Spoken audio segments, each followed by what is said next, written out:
The prophet stories are amazing, are amazing. We like to hear the prophet stories, prophet stories. We like to hear the prophet stories, prophet stories.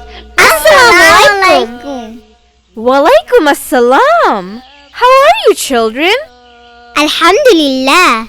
We are fine. We like to hear prophet stories from you. Okay, mashallah. That's very good.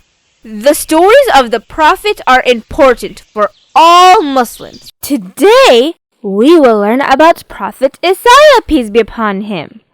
Are you ready? Yes! Okay, let's start. Bismillah.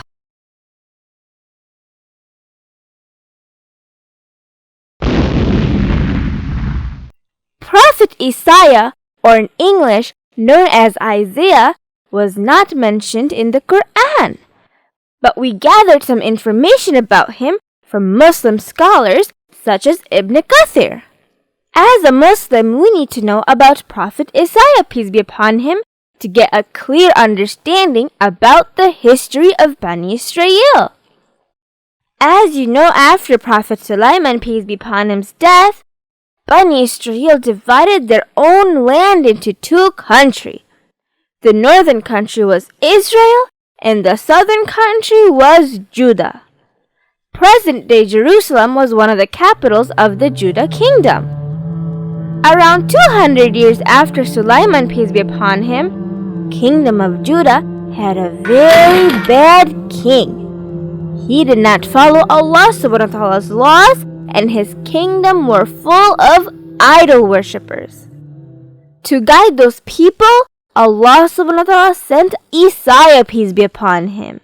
Historians say that during that time, Allah subhanahu wa ta'ala sent Prophet Yunus, peace be upon him, to guide the people of Nineveh, which was present-day northern Mosul, Iraq. That town was under the control of the Assyrian Empire, and that king was a very bad king. He tried to control Palestine. Now let's come back to the kingdom of Judah. Prophet Isaiah, peace be upon him, tried to convince the king and his people to follow Allah subhanahu wa ta'ala's laws. Otherwise, as a punishment, their enemy would attack and take over his people and take over their country. But the bad king refused to accept Isaiah, peace be upon him, as a prophet.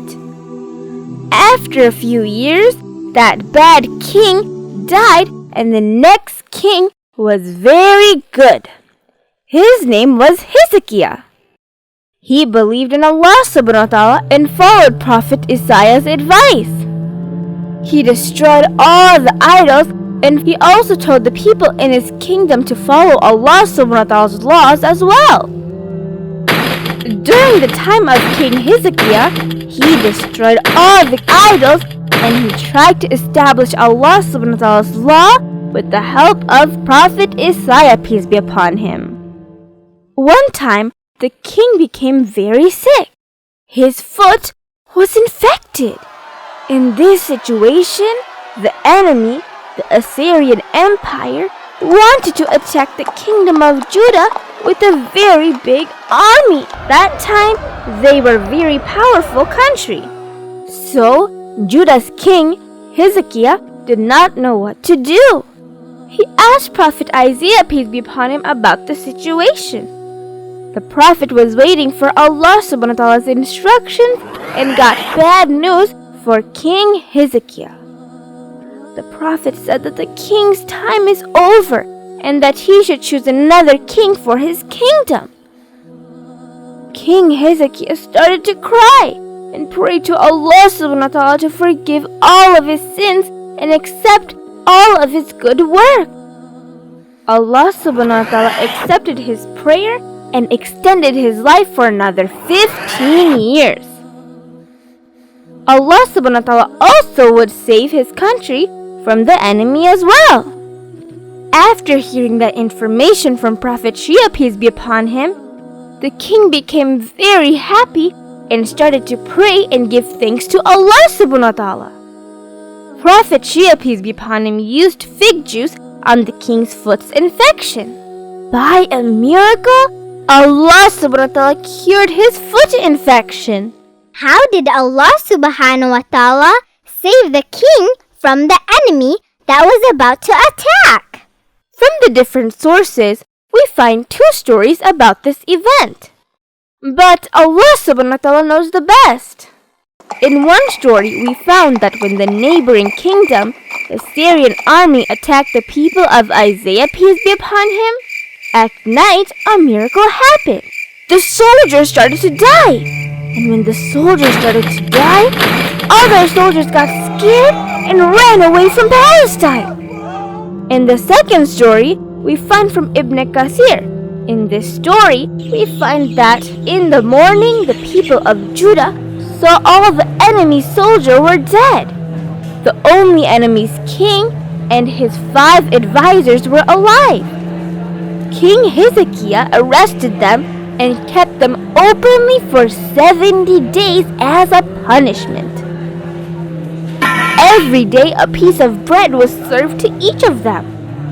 After 70 days, Prophet Isaiah, peace be upon him, told the king to release them. When they were free, they went back to their country and told the people about what happened to them. The priests and magicians told them that it was a bad idea to attack the land of Bani Israel because their powerful God would save them from all of their enemies. Then, after 7 years later, the bad Assyrian king died. During the time of King Hezekiah, there were no idol worshipping at all. But after the king's death, day by day, the situation started to get more and more bad. The people of Judah started to do bad jobs and started to do idol worshipping again. Prophet Isaiah, peace be upon him, tried very hard to save them from their evil acts. But the people of Bani Israel became very angry with Prophet Isaiah, peace be upon him.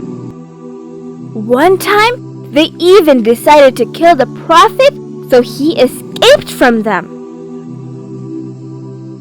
We don't know how he died, but some historians say Bani Israel killed Prophet Isaiah, peace be upon him. But Allah subhanahu wa ta'ala knows the best. This is the end of our prophet story for today. Oh, before you go, let me remind you that we really need your help. Any kind of support by giving a one-time donation or becoming a monthly member of the whole thing would be Sadaqah Zariyah for you, inshallah. Inshallah, next time, we will learn another beautiful story of the prophets. The prophet story.